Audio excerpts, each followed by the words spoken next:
Hi mga katsada! Magandang araw sa inyo. It's me once again, Chunem, and welcome back to my YouTube channel. Sa araw na to ay magluluto tayo ng masarap na spicy adobo, bituka ng manok in Cagayan de Oro style. Ito ay request ng ating subscriber na si Sir Jerome ng Iligan City. Samahan niyo ako hanggang sa dulo ng video mga kasyada dahil kakaiba ang luto ng Cagayanon. So kung handa na kayo, tara na! Magluto na tayo!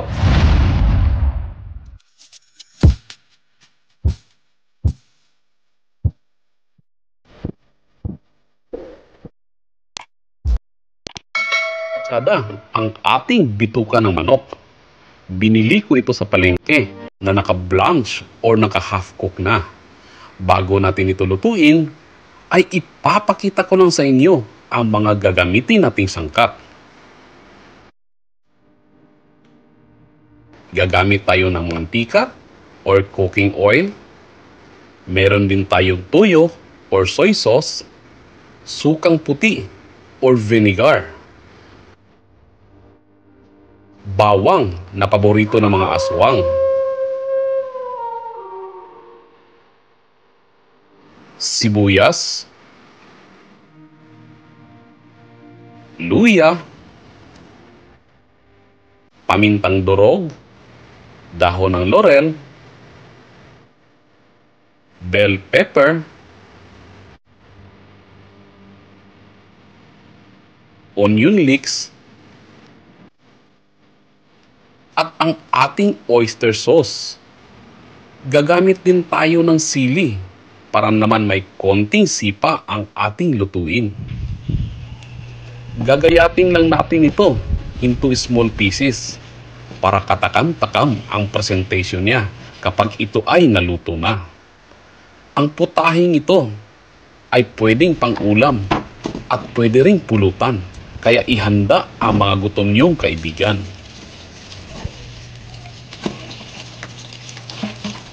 Here we go mga katsada! Magsisimula tayo sa pagpainit ng ating mantika dito sa ating kawali. At kapag ito ay mainit na, ay una nating isalin ang luya at palalabasin lang natin ang halimuyat nito.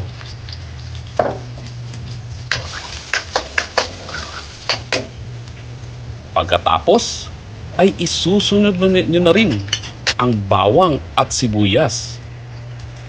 Palalabasin lang natin ang mga aroma ng mga ito para yung katas ng ating mga spices ay kakapit sa ating lutuin at mawawala ang lansa ng ating bituka ng manok.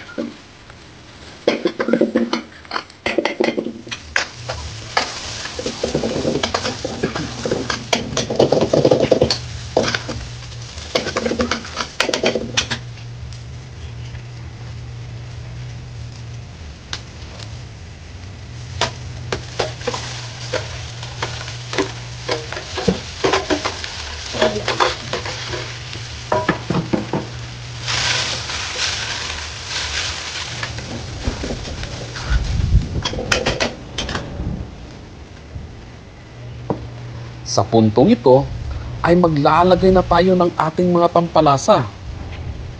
Maglalagay na tayo ng tuyo, sukang puti, konti lang para hindi masyadong maasim, pamintang durog, at ang dahon ng laurel.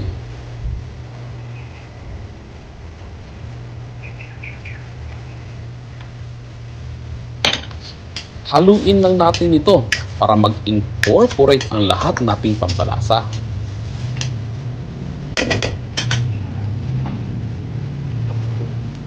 Maglalagay na rin tayo ng oyster sauce. Gato puti, baka naman. Gato puti, ito ang champion. Ikaw ay nakapagbibigay dagdag lasa, sarap, at consistency ng iba't ibang mga lutuin. Kaya beke naman, gato puti. Okay. Huwag na natin itong masyadong patagalin pa mga katsada dahil naka-half cook na itong ating bituka ng manok. So maglalagay na tayo ng ating natitirang mga sangkap. Ang ating red bell pepper, ang sili,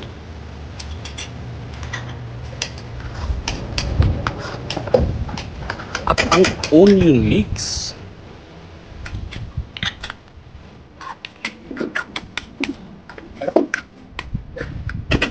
At ayan na, luto na ang ating spicy adobong bituka ng manok in Cagayan de Oro style.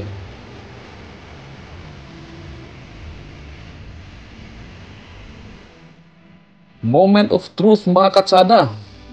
Nandito ang ating mga tikim boys para husgahan ang ating lutuin. At ang mukha nila ang magsasabing, ito ba ay ulam o ito ba ay pulutan? Huwag niyong kalimutan na mag-subscribe dito sa ating channel mga katsada at i-click niyo na rin ang notification bell para ma-inform kayo sa mga susunod nating video. Salamat sa inyong panonood. Bye-bye!